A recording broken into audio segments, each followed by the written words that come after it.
two challenges with checking your phone the first hour of the day. Number one, it trains you to be distracted, right? Because you're looking at all the different things. And also the other problem is training you to be reactive, meaning that when you're looking at text messages and emails and all these things from people wanting something from you, right? Or fires that you need to put out, then you're training yourself not only to be distracted, but you're training yourself to be reactive.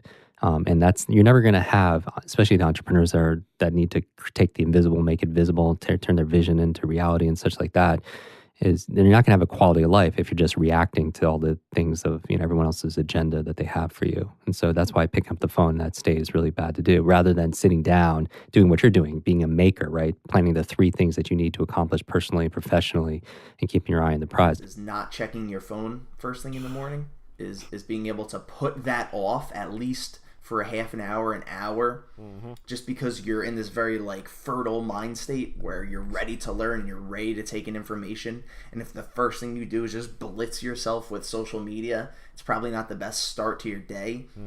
And I listened to this podcast maybe a week ago, and that's something I picked up immediately because it resonated with me, because I sleep with my phone right next to my bed. First thing I do when I wake up in the morning is flip on my phone, and then in that groggy state, I had found myself so often flipping through social media, seeing what I could have possibly missed in the 8 hours I was sleeping. What did I miss at 3 a.m.? Nothing is usually the truth here. Yep. And cutting that out and just instituting a half an hour of just quiet reading in the morning, I've already noticed a big difference personally just from doing that. That's fascinating.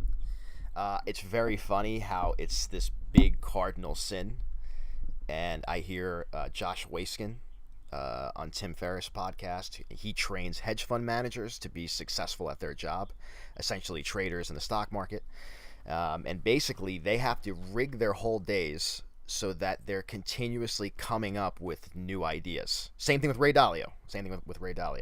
Very funny how part of that, he talks about the waves that your brain is functioning on when you wake up, and how in particular, because you were just dreaming, and your dreaming has to do with sort of one part of your brain is asleep, like your conscious attention that we use regularly, but another part is sort of alive and trying to solve problems in your dreams to some extent. And how in the beginning of the day is basically the only real time where you can harvest in any way what you dreamed about, right? So it's interesting how they want, peaceful time, creative time in the morning, and sort of the exact opposite is the technology feeding you the information. Because instead of looking inside, what am I thinking, right? What came out of my dreams? How do I feel right now? Instead, it's you're immediately latching yourself onto the world around you. What did it say? And it's like the biggest violation, right? The first thing in the morning, checking your phone. And yet, I do it, right? Everyone does it. I go to bed with my phone. I wake up with my phone. It's horrible. It's the sin of modern times. I'm so used to having some thread of information feeding me, positives and negatives, right?